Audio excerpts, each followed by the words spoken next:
Ik ben Pim. En ik ben Armen. Mijn maatje Armen is als vluchteling naar Nederland gekomen. Hij vertelde me zijn verhaal en het ontroerde me. Daarom besloten we samen om LHBT+-vluchtelingen op te zoeken en hun verhaal te delen. Want vluchteling is een naam dat ze geven naar ons. Maar er staat altijd verhalen achter de naam. En vandaag gaan we naar Alex. Hey. Hey. How are you? How are you? Good. Good. Yeah, good. Thank you. So first of all, to make things clear to everyone that's watching, how do you identify yourself? I identify myself as queer, and for me, I used to identify myself as non-binary, who's someone not completely as a female or not completely as a male. And now I identify and I just say queer because it's more a general term, an umbrella term. How was it like growing up in Syria? It was very nice growing up there. I really enjoyed my time. I come from middle upper class family, and I was, surrounded with so much love. My mother, for example, worked in the Ministry of Finance. My father is a military general, with high status, and they could offer me everything almost that I want, until the moment where I, found out that I'm queer, that I'm not like all other youth. Then things started going differently, and I was bullied a lot in school for being feminine. My parents also thought that was something going on. They also wanted, in a way, for me to be more masculine, and that I didn't feel safe in school. I didn't feel safe at home, and because I was very sheltered because of the war, I couldn't go anywhere, and I was always either school or home. And wherever I go, I would go with the company of my parents.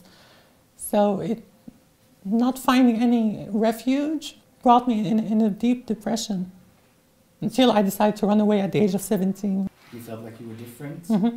and you wanted to run away, Mm-hmm. maybe, to where you could feel yourself. Exactly. How did that go? I think I already made this kind of decision that I wanted to go to flee, I think, around the age of 13, but it didn't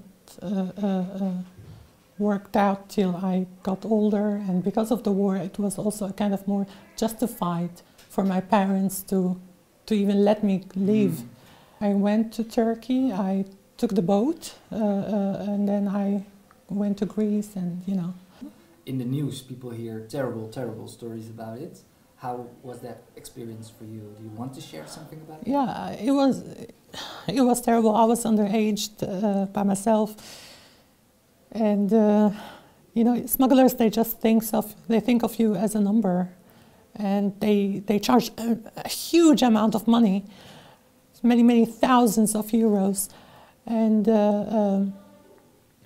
you basically end up staying in forests like me. They had to drink from the sea, for example. The Greek coast police, they shot at us, even live ammunition.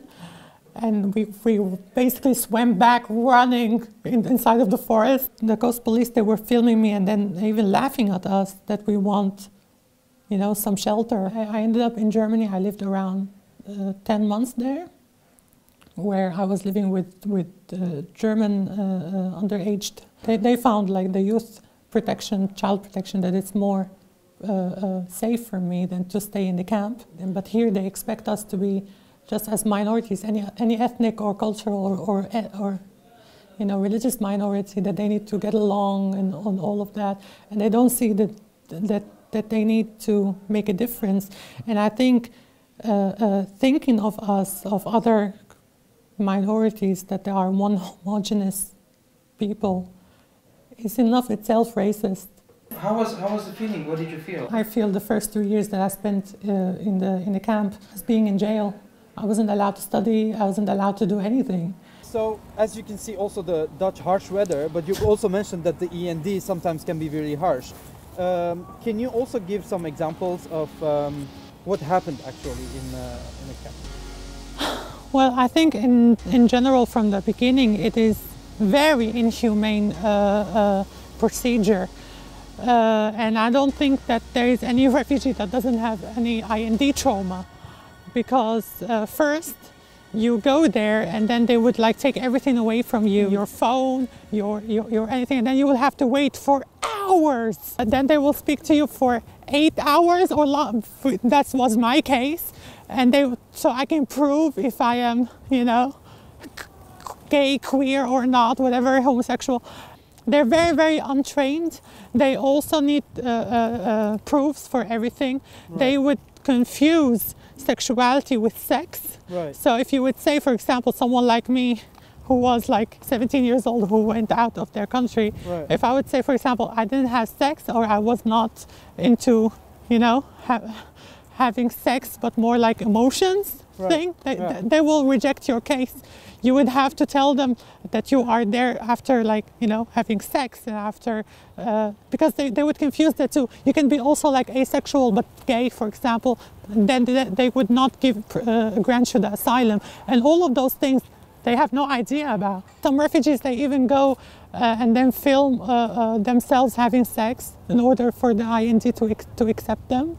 And yeah, they would like, I consider that rape and a violation of the bodily autonomy of someone. Right. And yeah, I mean, oh my gosh, if I would speak about the IND, I can never finish. It is such an inhumane organization, institution from A to Z. And I think many things need to be changed.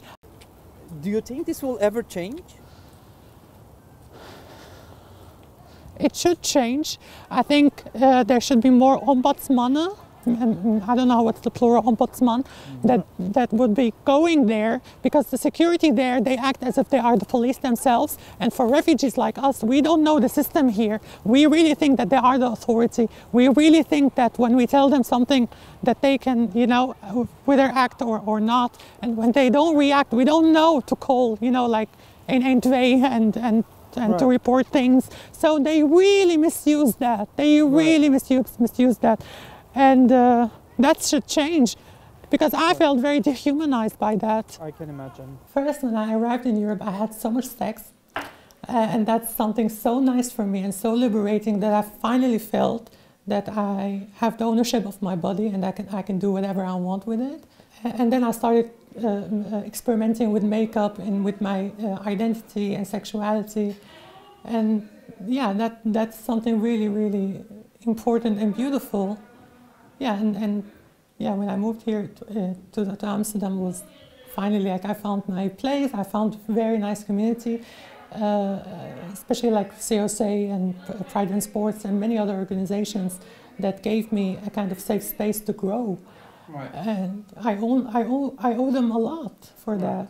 In Syria, I remember I was very much afraid to have a date with a guy, because you never know, they can be thieves, they can, you know, they can make scandal about you. Were you afraid, or you thought nothing can happen? Not so much, not really, because I think also in this country, like many people, they were telling me, oh, don't do this kind of things and blah blah blah. But I think even themselves, they're not free enough, and we mostly talk about sex in this fear and that you're going to catch up STDs and right. I don't know, instead of talking about it in a pleasurable way. Exactly. I mean, sex is an amazing thing. You feel like you found the freedom to be who you are and yes. do whatever you want. Exactly, but this freedom, obviously, no one gave it to me except for the community. It's not the system, it's not the Netherlands, it's basically being surrounded with the community itself. Do you feel now that it was worth it? Definitely, freedom is always worth it. You know, I gave up everything. I gave up the comfort in speaking my mother tongue, the comfort in knowing everything about my country, the comfort of having good connections with my family, the comfort of everything, of even financially to be dependent on them for my freedom and independence. And I will not choose any other way. Did you also make some friends here? I made many friends from, you know, with feminists. I am so thankful because they gave me so much power and I also empowered them. And also a group of anarchists that they empowered me a lot, because they know also that the system, there's so many to fix, so much things to fix within. And yeah, they stood up for me and I'm very, very grateful to have them. We're like in the most typical winter weather ever, do you have some nice warm memories? Oh my gosh, one of the biggest is basically meeting my feminist hero, Mona Al-Tahawi. I got her book as a birthday gift. She's my favorite author. And when I got the book as a birthday gift, I put it on my Instagram and all of that, and then I tagged her, not even thinking that she's gonna see it. And then she saw it, and then she reposted my video, and then it was like so coincidentally, she was also coming to Amsterdam. And then she said to me, I hope to see you. And then when I saw her, I was like, yeah, and I couldn't believe it. Yeah, that was one of the most happiest times of my life. Yeah. About what's wrong with the system, you mentioned it a couple of times. If you could mention things that you could change about the Dutch system, what would they be? I think fighting racism. Fighting racism, I would like very, very, very much. Because when I came to this country, I was shocked by the lack of representation on a government level by people like me. I was really, really shocked. And you know, democracy goes about the representation of all groups. And I don't feel or see myself represented anywhere. And when you go in that, let's say, integration process, you have to do something that's called ONA, Oriëntatie en Nederlandse Markt, Arbeidsmarkt.